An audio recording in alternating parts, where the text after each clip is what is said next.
जी तो दोस्तों, कैसे हैं आप सब। उम्मीद करता हूँ कि ठीक होंगे। रात का टाइम है, मैंने कहा चलो एक वीडियो रात के टाइम भी बना लें। चूज़ा बेहतरीन जा रहा है, दोनों तरफ से पर्दे और शापर उतरे हुए हैं। ये देखें माहौल ज़रा।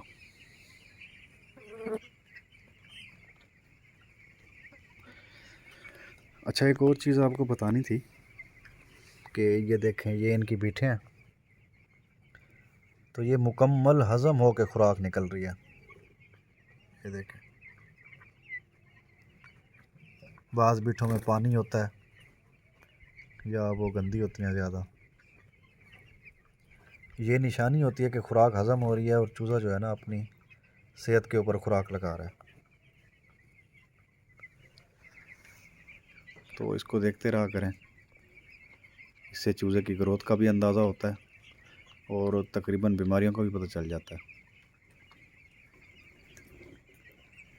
चूज़े को हल्की फुल्की सर्दी महसूस हो रही है।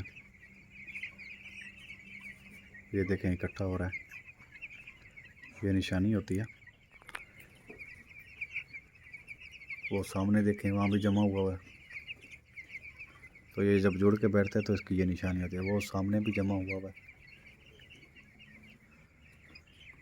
तो अभी बारिश आई थी तो उसकी वजह से थोड़ी सी ठंड बन गई है। मौसम अच्छा हो गया बहुत ज़्यादा।